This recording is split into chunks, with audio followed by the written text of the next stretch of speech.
Good morning, this is Dwayne, and today we're going to take a look at another right-hand technique we can use. We have a whole series, I think we've done 6 already. We talked about single finger technique. We're using the same melody, using an old tune. I think it's a Rodgers and Hart tune called You Are So Beautiful, or You Are Too Beautiful, I think it is. And so we talked about a single finger technique, and then we talked about playing it in octaves to give it a little bigger sound. And we said sometimes on the octave notes you can hit the bottom note before the top note, but don't do it all the time. Just do it to emphasize certain notes, like maybe there. Hear that little click?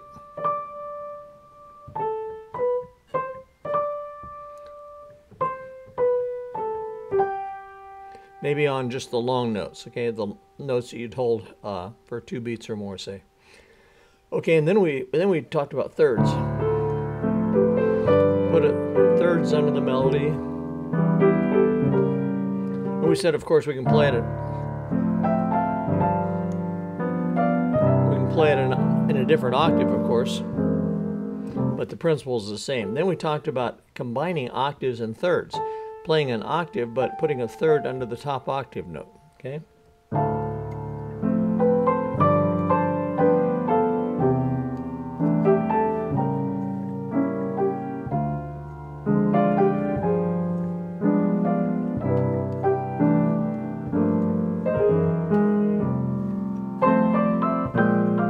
And then we talked about putting 6 under the melody note. Let me move it up a little bit.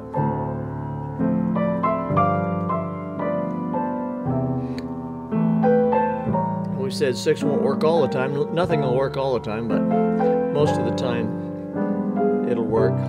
And we also said that anytime a 6 won't work, a third will work. Okay, because they're inversions of one another, aren't they? You turn a third upside down and you get a 6. Okay, and then let's see, what do we do after that? We had single note, octave, thirds, octave, thirds, 6. Oh, then we said that we can play a full a chord, a block chord under the melody.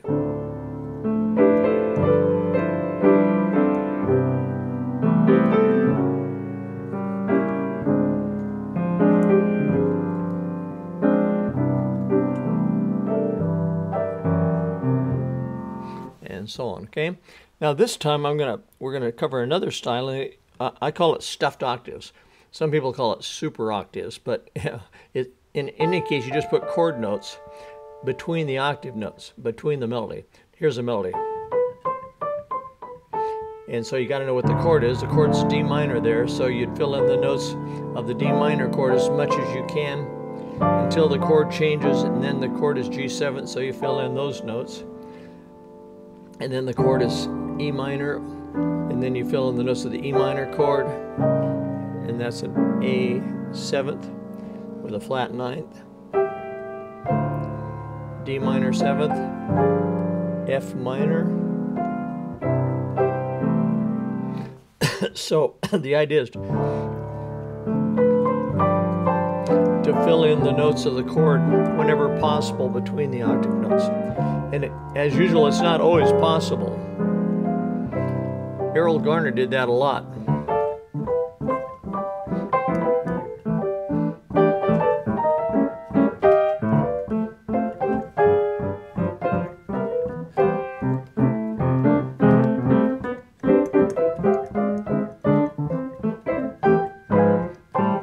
And that was terrible, but that's kind of the style you use, by filling in the octave, the notes of the chord between the octave, okay? So that's another, excuse me, that's another technique that you can plug in. So that's 7 right-hand techniques that we've covered so far. And I think we're going to do a couple little showing how to combine left-hand and right-hand techniques, okay? In fact, we're going to do several that way, because that's really the name of the game, combining right-hand styles with left-hand styles to create really an infinite number of styles. You know, just in the law of averages, if you had 7 styles in the right hand and 7 styles in the left hand, well, that's 49 styles by mixing them up, isn't it? And you never use the same style all the way through, so you can combine this with that for one phrase and combine this with that for another phrase or the bridge of a song or whatever. So you got a lot of variety there. So hope you do that.